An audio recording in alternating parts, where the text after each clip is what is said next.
So we're meeting today to discuss the questions in conjunction with the philosophers that we studied in the course Am I an Algorithm, as well as off the basis of the movie The Minority Report. The first question that we have is... First question is compare and contrast the movie Minority Report's story and the message with course sources.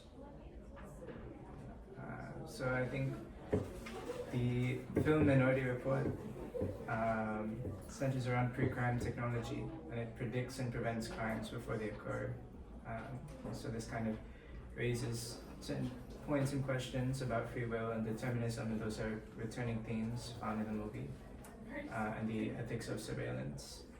So I think the first philosopher that comes to mind for me is Dick, and he kind of aligns with the exploration of reality, technology, and human freedom, because his work entails, the nature of perception, the reliability of what we deem to be authentic and true and real, and how technology can kind of strip you of your autonomy in that context. No, I agree. The first thing I thought about the movie is Sam Harris when he said that we don't have free will and free will doesn't exist. I thought that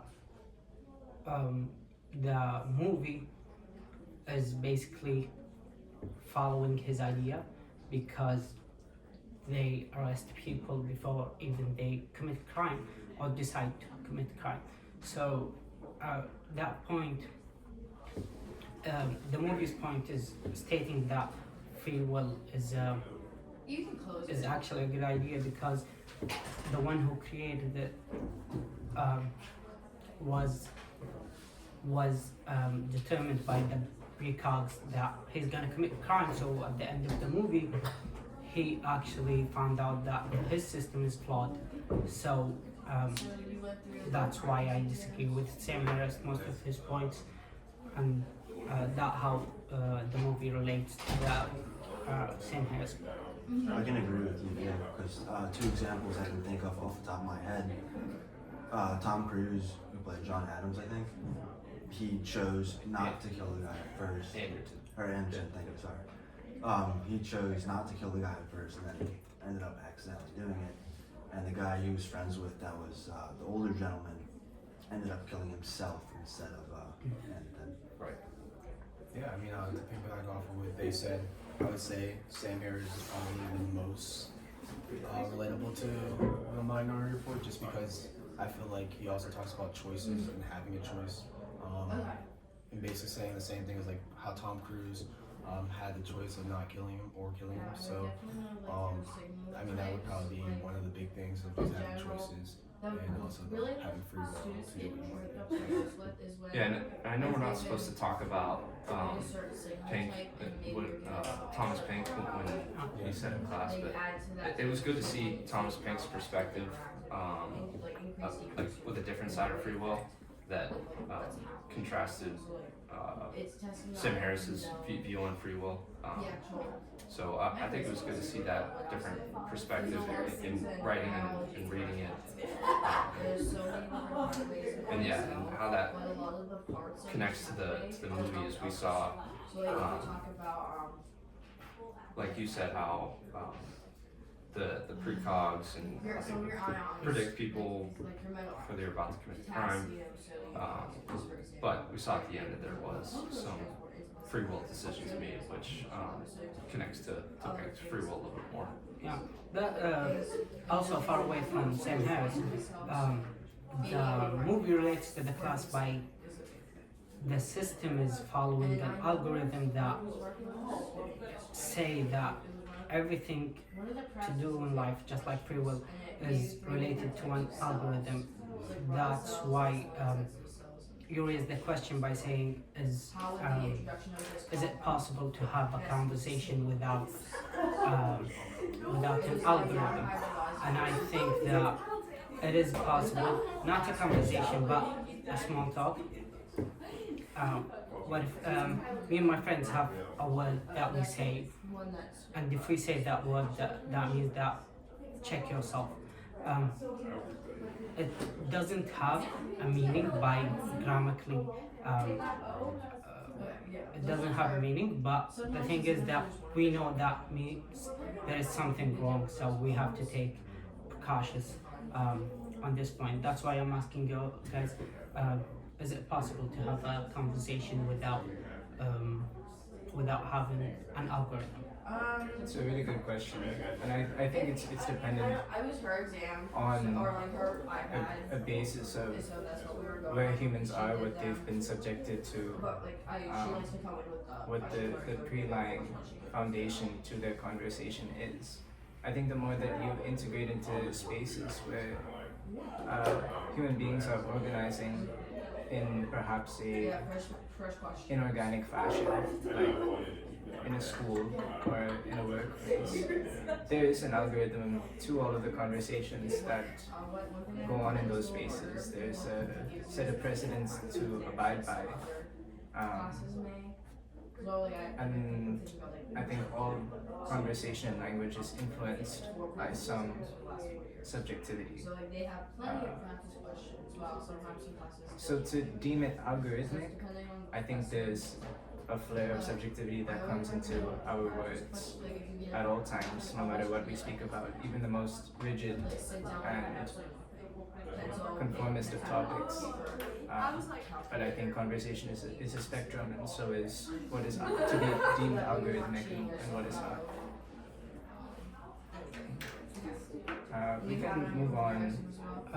I think one more point before you move on. I think that first of all, what is an algorithm? An algorithm is like a step, a following steps. So basically, everything is an algorithm. For example, a cooking recipe is a perfect example for an algorithm. So, but what about the point that we interact with people or we say something with people that is spontaneous? That's not an algorithm. So is it possible to have a conversation without an algorithm? I'd say yes. I believe it's yes. So something that we never talked about in class that I've always kind of wondered, but it never came to head to bring it up in class, which was we're talking about can you have conversations with algorithm? Can you pretty much have actions with an algorithm? And the thing I want to bring up that kind of fascinates me is the butterfly effect. Butterfly effect. I don't know if you guys are familiar, but it's the one action or one interaction can cause the following steps to be completely different depending on that action. So when we're talking about algorithmic stuff, I think that the butterfly effect is another good representation of words or actions having a cause that could change one's future. Without getting into examples, which I can't really think of right now. That's a kind of connection I made there. Yeah, that's the tricky thing is that if you, it's not plan, but if you plan to do something, that's an algorithm because you have to do steps. But again, I'm pointing to the fact that that interaction or that spontaneous act or that spontaneous conversation is it truly can we truly like have a conversation without an algorithm? But I'm talking about the spontaneous moment. I'd say yes, not conversation, but a small talk, for example. That's what I think. What if you can strip it down more? Rather than just having, so you're saying that small talk can be like spontaneous and non-awkward, but what if you strip it down even more to like go thousands of years ago and you got cavemen speaking in grunts and points and stuff like that? They're not even like saying words, but they are communicating. So what do you think about that? Do you mean is that algorithmic? Yeah, because I'm really not sure. You put me in the spot, but I think that for example, the thing I said about me and my friends having that word doesn't have a meaning, and To- just to like your anyone else. example, To yeah, anyone else. to anyone else. Yeah. We don't even know what it means, but we know that there's something wrong. Check yourself. There's something wrong. Someone came up to you or behind you or something. So, is it an algorithmic? The way that we created this word, yeah, it's an algorithmic. But if I said it spontaneously because I see my dad come out, I don't think that's an algorithmic. If that responds to your question. You're almost saying that you can create your own little Yeah, I mean, algorithmic language in your own little friend group or Yeah. pods or something like that. Yeah. That's pretty fascinating. I apologize if I didn't understand your question, but because the what is an algorithm is like a broad question, and Right. I don't even understand the full meaning of that question. But even in tech, the algorithm that takes you to a certain video or a meme or something, that algorithm is making you take a different action, making you say different words, and all of this fascinating stuff. But I think that, yeah, pretty much everything has an algorithm. But just like free will, there is like 1% of free will existent. Because just like I said to the professor, I said, what if an alien came to this world and erased my memory for like a second? The first action at that time, is it from free will? I believe it's from free will, and it's your instinct, because my memory is erased. So I didn't have any past experiences at that moment. So any act at that moment is free will. So that's why I'm thinking that free will exists. I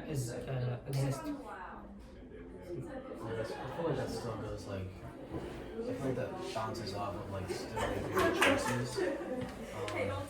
And there's certain people sometimes make the wrong choice or the right one, and they get into a lot of chaos.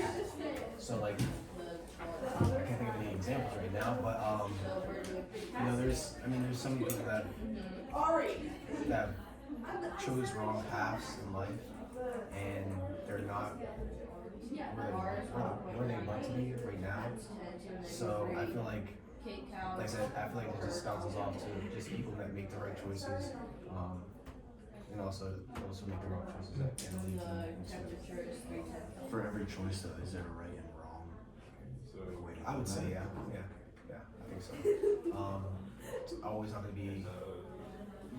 I feel like because yeah, you could make the right choice, but you can also be bad. So there are a couple formulas. I'm a faithful person, so like I feel like if it is the right choice that you're making, it's gonna be the right decision. But I guess if you make the bad choice, but regardless, I think if you make the right choice, you're gonna lead to So go ahead and bring up the formula. becoming better, improving. So I mean, yeah. What if you make the wrong choice, but that betters you for From the there, future? choose. Because there's definitely something I know, like I've done something wrong, 100%. Yeah. And like next time, if I'm in that same situation, I'm definitely more prepared, have a better understanding of like what not to do, what to do. Yeah, I mean, I guess you can learn from your mistakes for sure, but I would rather learn from multiple wrong mistakes rather than not learn from multiple wrong mistakes than learn from the right decisions I made the first time. Completely.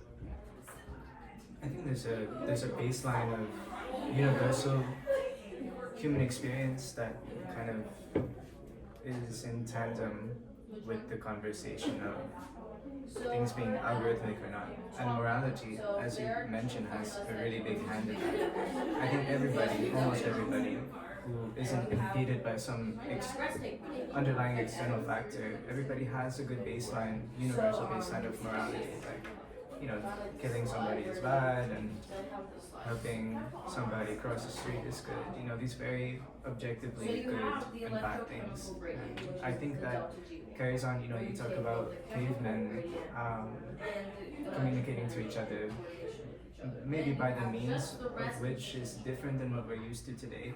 Although we still have gestural moments in our everyday conversation, we still have primal instincts inside of us that take place in all of our actions and words.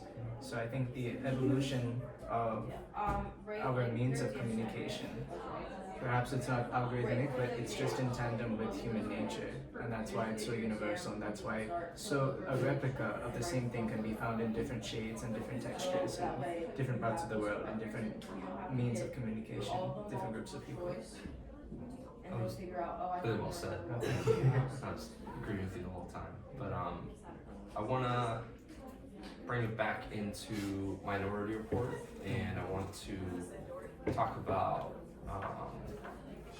still talking about the compare and contrast of Minority Report's story with course material and stuff like that. But I want to bring in, I brought it up quickly in a little bit about the technology that was in there and how it was used and how we've talked about technology in class and Curtis's stuff, like all watched over by Machines of Love and Grace, and I think it's almost easier to talk about algorithms when we're talking about technology. I know we kind of went the pre-technology talking points, but I think it's easier to talk about. What about the prisons they had in Minority Report? The prisons with the how they fail. Yeah, the technology fails. So I want you to look at these. Sort of, but I mean, like, how the prisoners are just like sort of stacked up on each other in the tube. Which one Yeah. do you have every What I thought you were getting at was how the older guy was able to Which one has outsmart every the except for the one you technology by having two crimes be identical. Okay. Yeah, one by him, one not by him, and the technology just thought, oh, there's a duplicate there. I'll get rid of that. What was that, like the technology sort of system or the person? You have this. It was the person outsmarting the technological system. You don't have So just stuff like that. If there's anything that in the movie with the precogs or with the stuff that he was doing up on the screen, the balls or anything like that. If there's anything that you would think about the technology's influence on humanity. And that's why I think the system is flawed in the movie, and not just in the movie, and even in real life, because when an algorithm takes you and when the app's algorithm takes you to something, even when you're searching for something specific, it will give you the same thoughts and ideas that you already have in your algorithm. So even when you have a conversation with your friend, you're just having the same conversation that the algorithm is giving you, but in a different way. That's why I think that there's sometimes that the system doesn't give you what you want. It gives you what you have to think about or say. So my question is here, is your algorithm, your technical algorithm, is it making you doing stuff or saying stuff, or you're just saying it because that's your own thoughts and ideas? So is it more of like a influential question? Are you being influenced by algorithms to make Yeah, okay. yeah. So that's the question. Are you being Influenced by- influenced by algorithms that you're interacting with Correct. day in, day out? Do those determine your decisions? I would say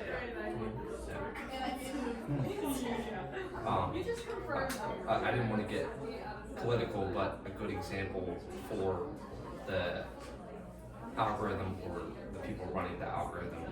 A good example is I've heard on different podcasts and other political avenues that I watch stuff. It's proven that this example of when you searched, if you say you're looking for polls to search for, say if you put in where can I vote for Kamala Harris, it would pop up, it would give you a map, and it would show you exactly where all the polling stations are, and it would have .gov, it would have all the stuff that you need. And then you type in the same thing, you would search where can I vote for Donald Trump, and it would give news story, and then at the very bottom it would have not even a map, but just a website that could take you to a map. So there's stuff out there that, to your point, that does influence our decisions by having us go through a number of stories to get to a map, or just having it readily available for us there. So that's where that question kind of took me. Perfect example, man. I'm not actually from this society or from this country, so I can't have like a major like difference for me. But the thing is, you should have your own ideas, and even if you want to vote for even a third party that society, I believe society doesn't want you to vote for a third party just because they want the first two major characters wins. So even if you want to vote to a different party, I believe it's your own choice and decision to make that decision. So it's weird that it's happening for Trump and not Kamala. But at the same time, I agree with you completely. But at the same time, there is the same ideas that happens to that different party. But because that different party is huge, it doesn't affect them at the same level. So I think it's a perfect example for my question. I think we can segue with the context of this question into discerning whether hierarchies are necessary in society, because I do believe that hierarchies have a direct implementation on the scale of influence on whatever environment that hierarchy respectively exists in. So I'd love to hear what you think about the necessity of hierarchies and how that conflates with exposure, knowledge, who's getting what knowledge. I mean, I feel like it definitely does play a big part in society. So take that. And I feel like everybody's in their own environment. Which were people last name. So you have But this guy, so you have I feel like it definitely can. I feel like everybody can improve being in different environments.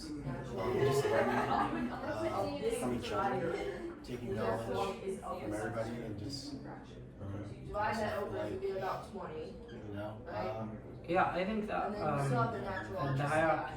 Sorry. Yeah, learn I obviously think learn from each Yeah, other. I think that the hierarchy is not as necessary, but it's like keeps the strong getting stronger and the weak getting weaker. So those people that are at the top of the chain get the safety that they want, get the calmness that comes with the hierarchy, because the people at the top chain can give another someone that can like take care of an issue instead of taking care of it themselves. So I completely agree with you, and I think that the hierarchy is like keep putting work on the like at the final chain, but the one on top is like not getting the same responsibilities. So I think it's unfair. Yeah. So we've seen what hierarchies can do for good, and it's my belief that America's two-party system and their with their market economy and the capitalist society, you're able to find your way on the hierarchy depending on how hard you work. But we've also seen the complete opposite, especially when we go back in time. And I want to talk about the Curtis's again on Watching Machines by Loving Grace. And that we saw just how bad the hierarchies can get when they're uncontrolled and untampered with. You saw, I believe it was the British taking over Congo, or the Belgians taking over Congo. Belgium. Yeah, I think it was the Belgian people going into Congo and taking it over from there, all because they felt that they were above them and higher on the hierarchy, whether it's because race or it definitely had something to do with race, but them just feeling that they were higher on the hierarchy because they didn't fit their justifications for being Belgian in this case. So I think we saw them go in and completely strip them and bring them down and pretty much enslave them for their raw materials that they had in Congo. I forget what they were, but it was precious stuff like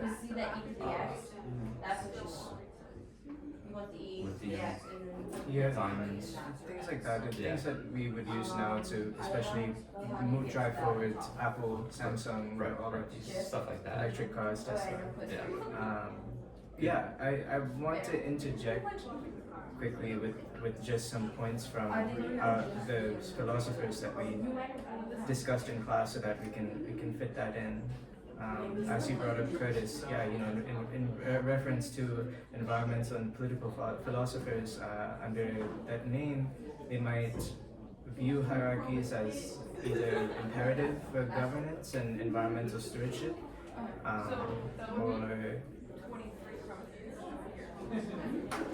or constructs that would collectively harm the decision by concentrating power.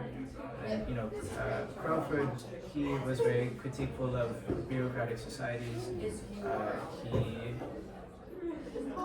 He suggested quite often that hierarchies were just detrimental to a society. So oftentimes we find from the philosophical point of things that the general determinism that comes with hierarchy and the structure of hierarchy, although humans in organized society seem to acclimate towards that natural system of ranking the most, it is detrimental. It's detrimental to individual freedom, and we see that in Minority Report as well, with the precogs kind of serving as some sort of hierarchy as well. Oftentimes, the hierarchy is built upon resource, and what resource is more valuable than determinism, which takes place in many ways, where you find that people above you in society who are more amply resourced can claim that they are more intellectually exposed than you to things that can serve as good and bad to humanity, if that makes any sense. Yeah, so where I think we want to get to next is the argument of socialism and Marxism and that kind of idea, which we touched a little bit on in class. I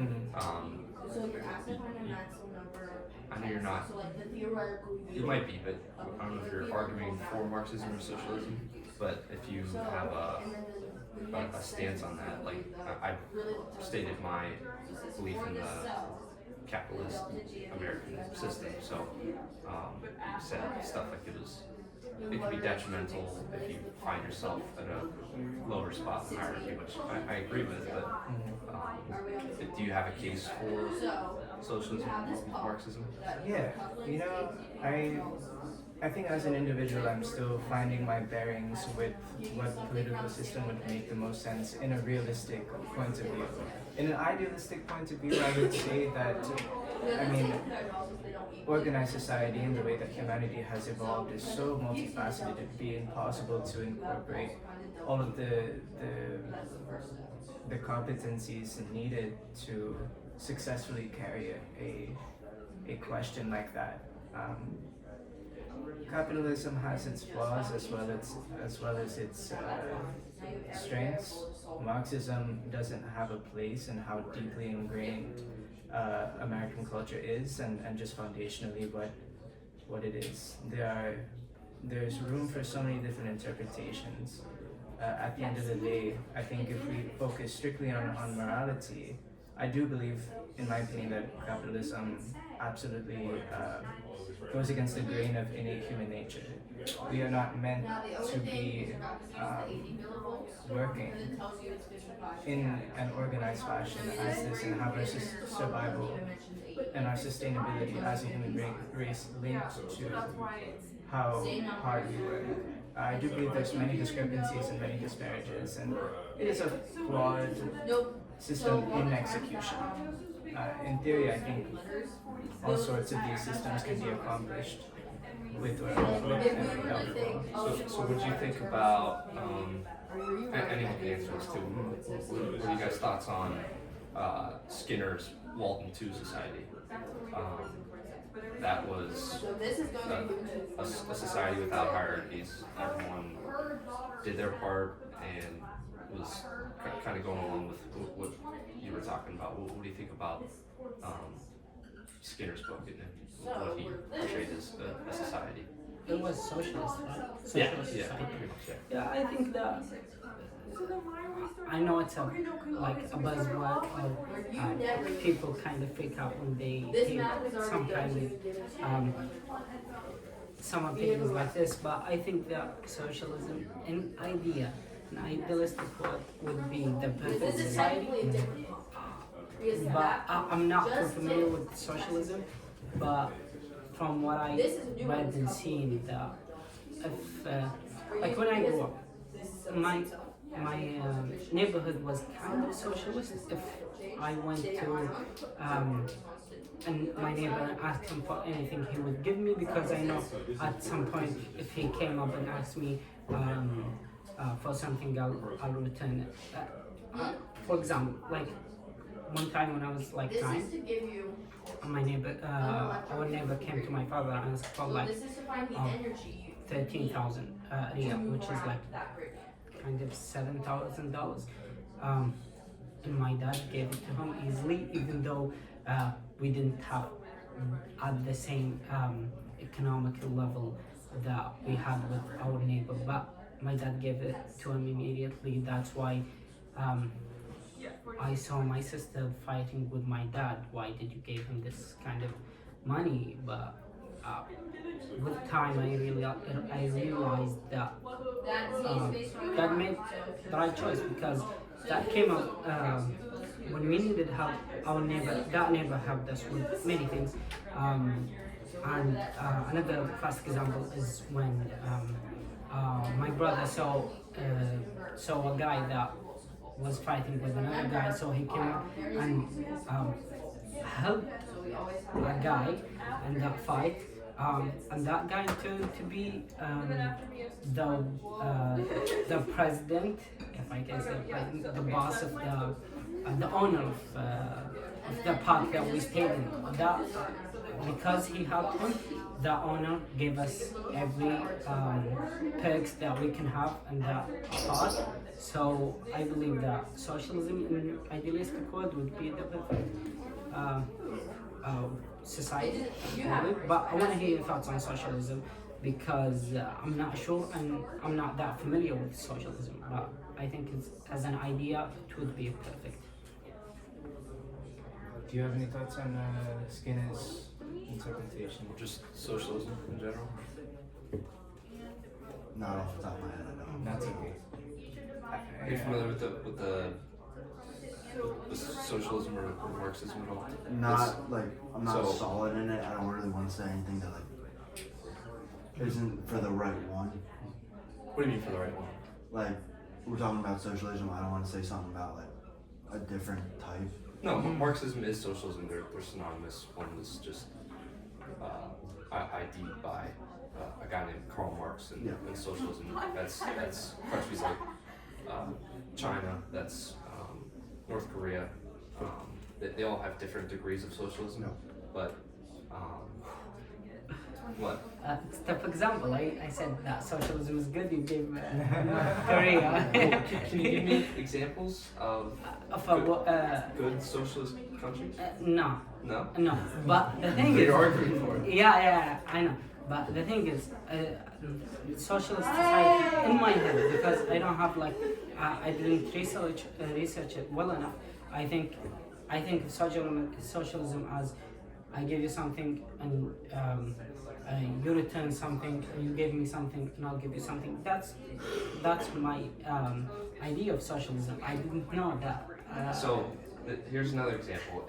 If I get an A on a test Mhm. and you get an F, Mhm. in a socialist world, we both get a C on the test. Or if you get an A and I get an F, I bring the grade to the middle Yeah. point so that it's all even and fair for everyone. Yeah, but that's a light example. I would do that. I would take the C with you, but that's a light example. I can't give me an example of like something like prison or something. If you serve the prison, I'll have to serve prison with you. Something like that. Not exactly like, but I think there should be like a little bit of socialism. hey, But like Thank you. not more like that's an A. If you're gonna take my A away from me, nah, I'm not gonna do that. Or like go to jail with you, I'm not going to jail. Some people work harder than other people. Yeah, that's what I'm and saying. some just don't. Yeah, like you know what I mean. Like people are gonna like you. If you work hard, you should get whatever you deserve, right? But you're not just gonna like lay back and not work hard. You're just gonna pop up with a big ass house. So what you kind of brought up is what the one of the biggest pushbacks against socialism is. Where are you gonna drive motivation and determination for just for your country in general, or for your house or your family? Where's that motivation gonna come from? There's so many elements of motivation that comes into the capitalistic society that drives forward a lot of innovation. And I find that in a community-oriented society, not necessarily labeling it as socialist, I think one of the drawbacks to the motivation for innovation and for propelling forth the society is the individualistic repercussions that come with it. In other global societies that may not necessarily adhere to socialism, there is still a very prominent integral value of family, community, general fulfillment of human needs that is often neglected in the space of precedence for money, financial gain, capital gain, long term and short term. So there's this degree of sacrifice that leans towards an extremity, and there's this lean of it seems to be described as complacency in a socialist society that also leans to this other extremity. So I think finding, in my opinion, just an amalgamate of not just these philosophers' opinions on socialism and Marxism. They're all perspectives at the end of the day, and I think applying this to real-world context is so difficult.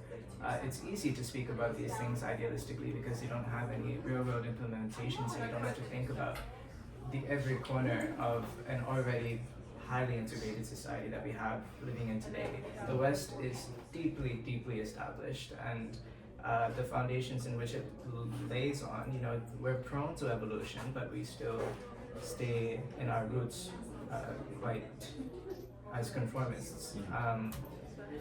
So I think the general consensus that I can come to especially after taking the class, digesting other people's opinions, both my peers, other philosophers, the movie The Minority Report, we've been exposed to dystopian society through film and hypothetical critiques of hierarchy and these real world existing factors that can be interpreted in so many different lenses. I think in that way, that's the least algorithmic thing to ever happen. Perspective. Every single person has a different one, tainted by a different color, different light, different texture. So subjectivity really rivals that over anything. Are we prone to falling in line to certain commonalities and certain differences just because of the scope of our intelligence being bound to be relating to someone else? His shirt is red, and we can both agree on that, but I could say it's a salmon tinge if I want to be extra, and you could say it's a pomegranate, right? That's the scope of our intellects varying with one another but coming to a general consensus. So it's a rushed example, and we're over time. We're over time, but I would love. We do have a couple minutes left, but if We you do? need to go, Okay. feel right ahead. Yeah. We can finish up here. Yeah. Okay, yeah, thank you so much. You've definitely You're good. covered your points. I think you're good. I appreciate it. Yeah, we only got 3 minutes left, so you're good. In our last couple minutes, anyone have any? Yeah, Final- I yeah. just wanted to respond to a couple of things. Oh, Yeah, I thought that, and not I thought that, I'm taking a C on his example. I'm taking a C because I know when it comes to something else, I'm gonna be the F1. He's gonna be he's gonna get the C, the A. So we're gonna be C on that thing that we're gonna be C on that thing that I don't know much about, and he's gonna be C on this thing. So we're all gonna be in the middle. We're gonna live in the same lifestyle, but at the same time, in the Kabbalist world, I think that if you work hard, you're entitled to have some kind of freedom more than your worker, because you worked harder than him. That's why you're on the top of the chamber. And I just remember that an example of socialist world or society is like the Scandinavian society, which is like Sweden and Norway, I think. I'm not sure, but I think they're doing well. But at the same time, socialism is not the same thing that I thought. Right. So my examples are very, very dumbed down and very easily comprehensible. But the socialism that we see prosper out in other countries and stuff is stuff like socialist healthcare. Is what you see a lot. The countries that you brought up are places that have socialist healthcare, and that's what they hang their hats on. That's what they brag about. That we don't have in this country. When you go to the hospital, you gotta pay a bill. Usually it's a big bill. So I do agree that integrating socialism where it benefits and where it's needed could be a good thing, but it can't be both. It can't be everything, because we see. Yeah, I can agree with that. That sounds good to me. Certain things. I'm gonna mention healthcare for sure. But I don't know about the egg thing. Is there anything that we did not cover that you brought today that you're just like, Do you think if I stand on the I want to talk That's what I was thinking, if we like make like No. I'm good. Anything on top of that? Alright, well, we're not going to force this last minute, so Yeah. if we need to cut it here. Huh? Should we get a closing exit? Closing exit? Yeah, like a closing. Oh, like an outro. Yeah, like an outro. Just Go ahead. 1 minute. Oh, well, no. You got the outro. Do you want to do the outro? What do I have to say? Say thanks for listening to our podcast. Hopefully we get an A. Alright. Thank you for listening to our podcast. Hopefully we'll get an A.